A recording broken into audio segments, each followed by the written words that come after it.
নমস্কার বন্ধুরা, পূজাস মিনি কিচেনে সকলকে স্বাগত জানাই। আশা করি সকলে ভালো আছেন, সুস্থ আছেন। হাজির হয়েছি নতুন একটি রেসিপি নিয়ে। নিরামিষ দিনে বানিয়ে নিতে পারেন আমার মতো করে দারুণ স্বাদের আলু দিয়ে ছানার ডালনা, যা খেতে দারুণ টেস্টি লাগবে।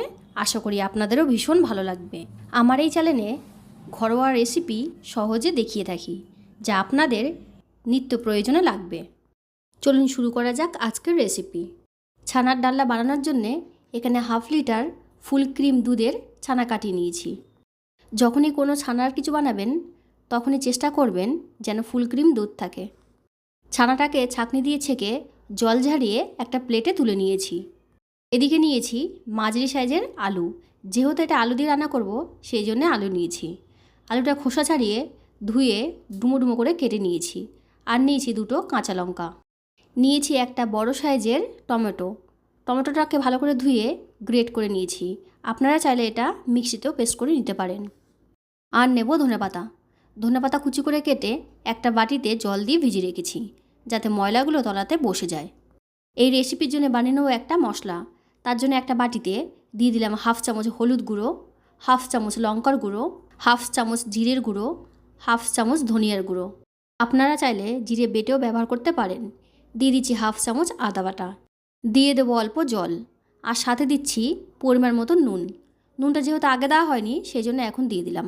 তারপর সব একসাথে ভালো করে নাড়িয়ে একটা পেস্টের মতন তৈরি করে নেব। এই মশলাটা আমি রান্নায় ব্যবহার করব।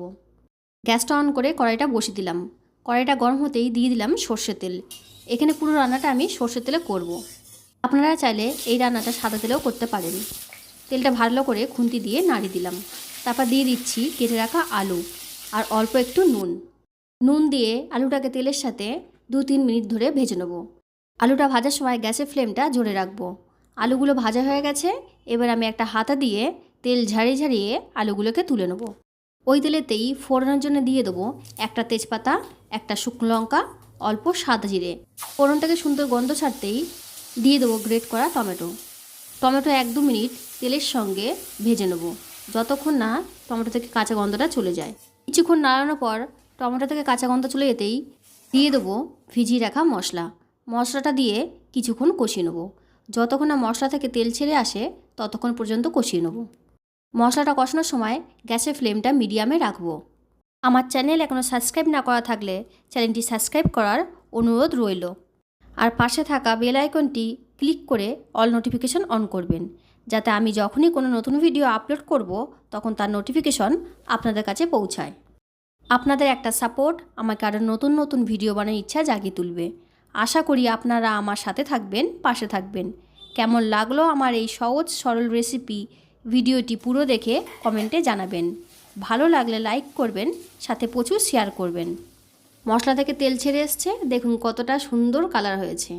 এবার আমি দিয়ে দেবো ভেজে রাখা আলুগুলো, আর দেবো 2 কাঁচা লঙ্কা। তারপর আলু আর কাঁচা লঙ্কা মশলার সাথে কষিয়ে নেব। কষানোর পর দিয়ে দেবো কাটিয়ে রাখা ছানা। তারপর ছানা আর আলু সব একসাথে 1-2 মিনিট কষিয়ে নেব। কষানোর সময় গ্যাসের ফ্লেমটা মিডিয়ামে রাখবো। এখানে ছানাটা বেশিক্ষণ কষাবো না, বেশিক্ষণ কষালে ছানাটা শক্ত হয়ে যেতে পারে। তারপর দিয়ে দেবো পরিমাণ মতন জলটা দিয়ে ভালো করে নাড়িয়ে দেবো।